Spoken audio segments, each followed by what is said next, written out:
Y una de las noticias del día, sin ninguna duda, tiene que ver con que finalmente, yo no sé si Fernando Soriano va a aprobar mi editorialización del título, pero el gobierno se comió los mocos con Clarín. Depende, puede leerse así el título, también puede ser que negoció y le puso condiciones.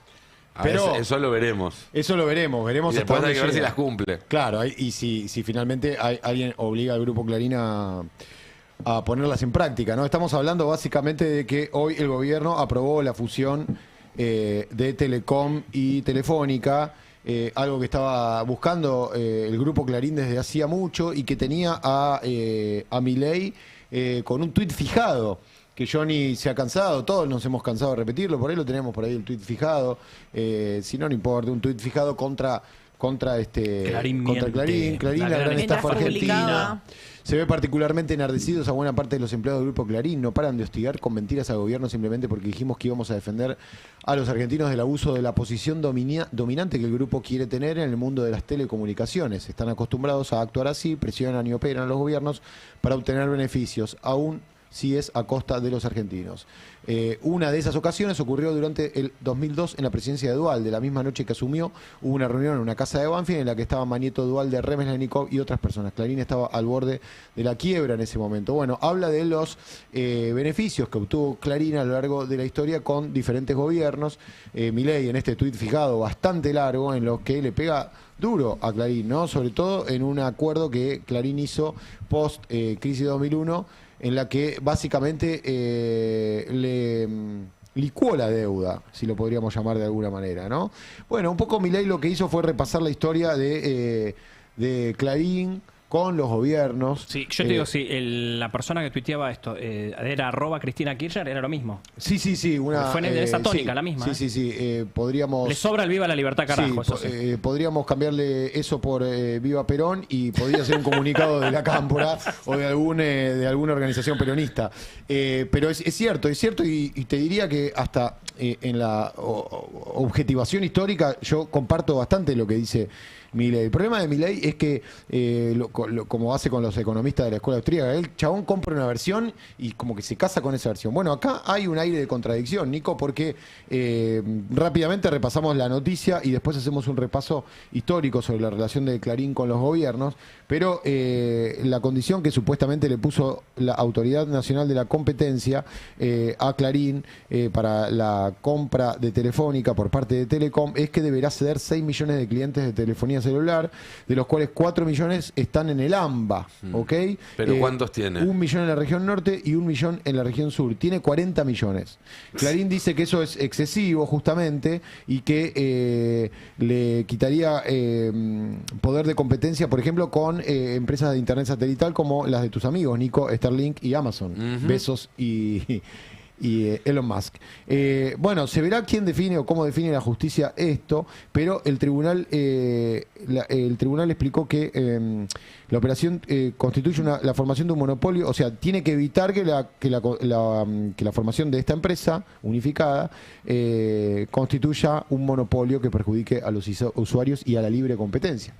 Podemos estar de acuerdo con esa posición. En principio vamos a ver cómo opera Clarín sus resortes de poder. Antes de ir al repaso histórico para ver cómo Clarín siempre hizo gala de esa frase que se le atribuyó a Manieto y que nunca nadie pudo confirmar, que es presidente puesto menor, vamos a escuchar algo de lo que un poco marca la guerra que hay, la guerra silenciosa, guerra fría que hay entre Clarín y el gobierno. Acá Johnny tal vez pueda aportar algo de lo que sepa de Casa Rosada, porque venimos viendo que Clarín le dedica mucha información, muchas tapas a Adorni, a Milei, sobre todo centrado en Adorni. Y me llamó la atención algo que dijo Ricardo Roa. Ricardo Roa es uno de los 2 secretarios generales de la redacción de Clarín, uno de los tipos que estaba en Clarín de principios de los 80. El autor del título La crisis causó 2 nuevas muertes, ¿no? Me parece que no. Me ¿no? parece que ese fue Julio Blanc y ahora lo vamos a repasar. Pero Roa es uno de los dos tipos junto a Ricardo Sí. Kirchbaum que manejan la redacción. Es La decir, pegó con Olé, todos dicen. Una vez que el lanzamiento de Olé fue clave, Ricardo Roa. Claro, Ricardo Todos dicen lo Roa mismo, era, creció ahí. era el jefe de la sección deportes y Exacto. Manieto le encomienda la producción de Olé, pasa a ser el director de Olé y además de los proyectos especiales. Le hizo ganar mucha guita Roa a Clarín Sí. y por eso ha ganado ese lugar de poder. Porque todos los productos, los especiales, eso que Clarín te daba un libro con que venía un fascículo, tenedores, coleccionables, productos especiales, la invención de los zonales de Clarín, todos los suplementos, todo eso siempre estuvo Sí. bajo el ala de Roa, que desde hace un tiempo ya se dedica a otra cosa. Pero el otro día Roa dijo lo siguiente sobre Milei y llama la atención porque viniendo de Roa uno no puede interpretar que es una opinión personal fuera, digamos, independiente, como si fuera un electrón suelto de lo que opina Héctor Manieto. Escuchemos lo que decía Roa, es el tape 1.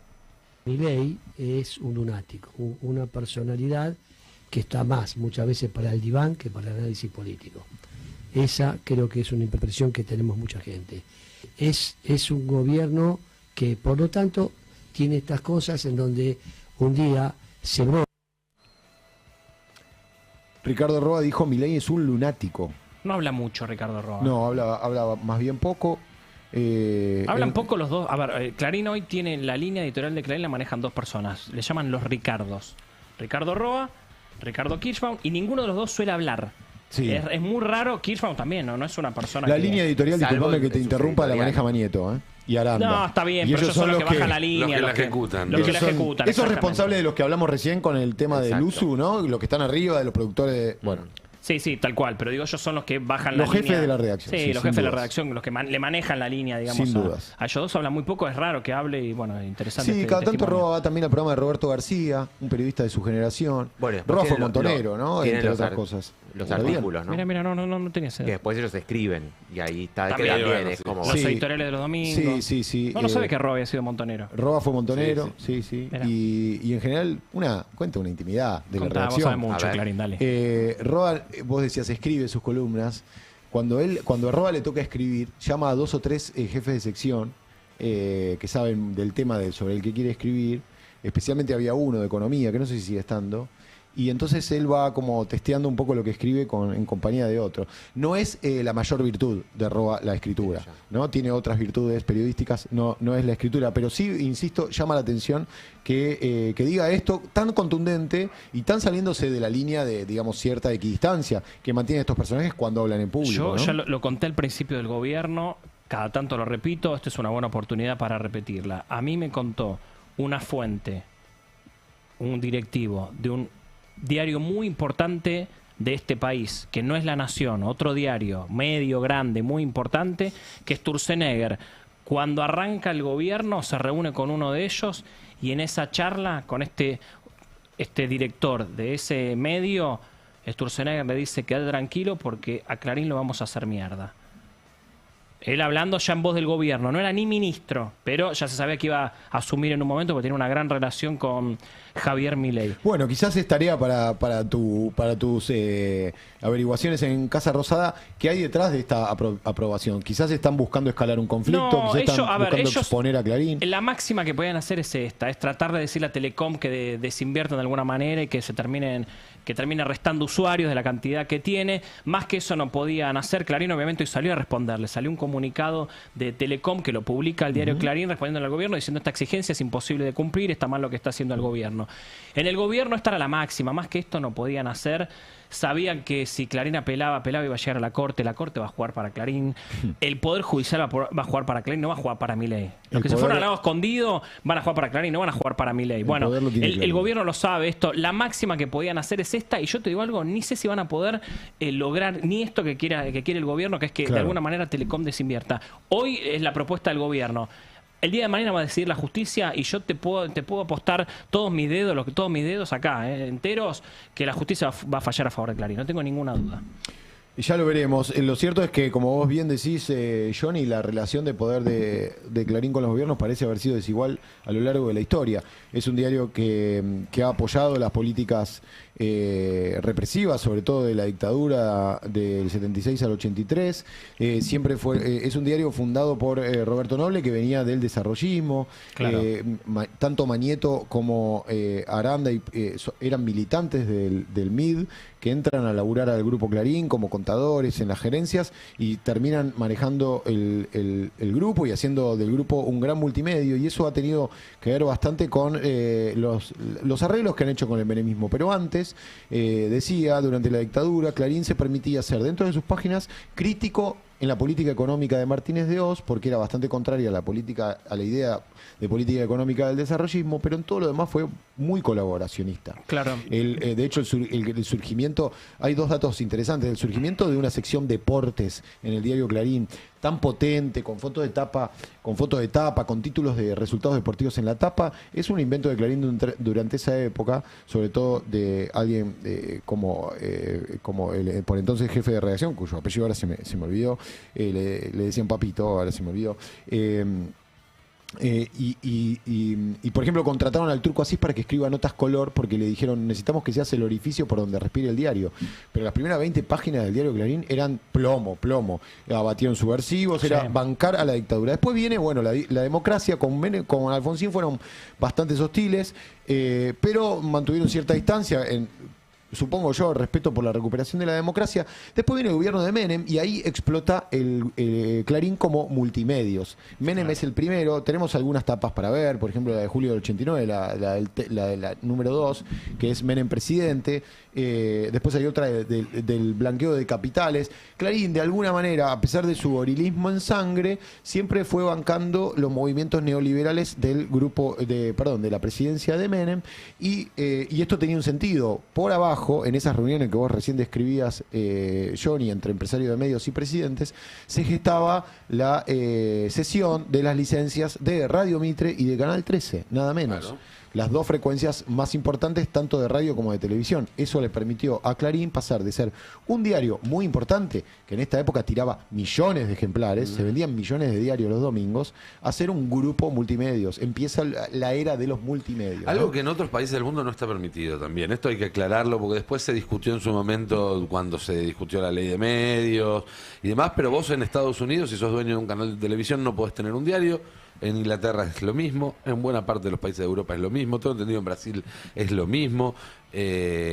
O Globo tiene TV y diario, no, es verdad, ¿no? Brasil no, tenés razón, Brasil no, pero en buena parte de los países del mundo hay ahí una línea para que no se armen estos grandes monopolios mediáticos que bueno, la Argentina cruzó a partir de la presidencia de Menem. Exactamente. Papito era Citrinblum, me había olvidado. Citrinblum, sí. Marcos sí, Citrinblum, un personaje espectacular en todo sentido. Cuestión que Clarín atraviesa entonces el menemismo, consolidándose como una empresa muy fuerte. El primer paso para convertirse en una empresa muy fuerte fue papel prensa durante la dictadura, sí, ¿no? claro. Eso lo estaba omitiendo, pero eso fue lo primero, ¿no? Con toda la oscuridad que hay alrededor de ese proyecto. Después viene la ampliación como multimedios durante el menemismo. Y claro, después hay otro momento que el kirchnerismo elige un poco omitir, porque con el diario El Lunes da cierta vergüenza, que es la fusión de Cablevisión y Multicanal, que fue uno de los últimos actos de gobierno de Néstor Kirchner como presidente. Sí. Antes había licuado la deuda con Dualde, el Grupo Clarín, siempre negociando con los presidentes. La ley de industrias culturales también. Yo lo cuento siempre esto, cuando laburaba en el diario Clarín, yo laburé en la sección deportes del diario Clarín en el año 2007.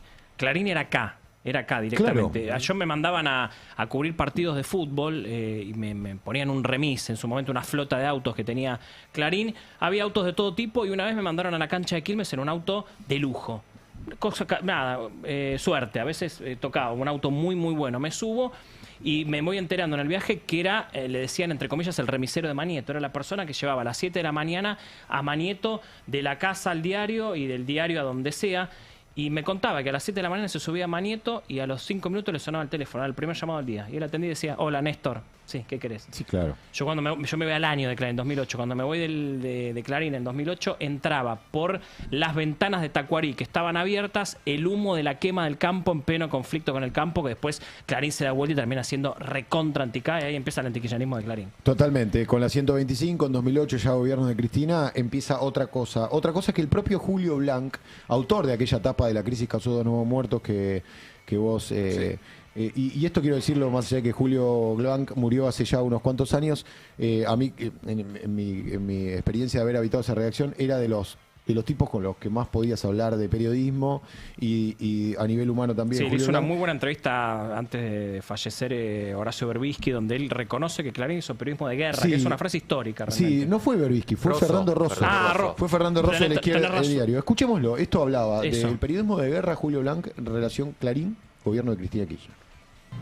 Y que más allá de los periodos del 2014, más allá de cómo termine el kirchnerismo, iba a ser difícil que Clarín vuelva a tener la gravitación que tuvo en la sociedad argentina. Si es así, ¿cómo es el Clarín de posguerra o cómo es el Clarín post-kirchnerista, o cómo es tu lectura? A ver, ¿hicimos periodismo de guerra? Sí. Eso es mal periodismo. Fuimos buenos haciendo guerra. Estamos vivos, llegamos vivos al final, al último día. Periodismo eso no es. Como yo lo entiendo, no es el que me gusta hacer. Y yo hice ese.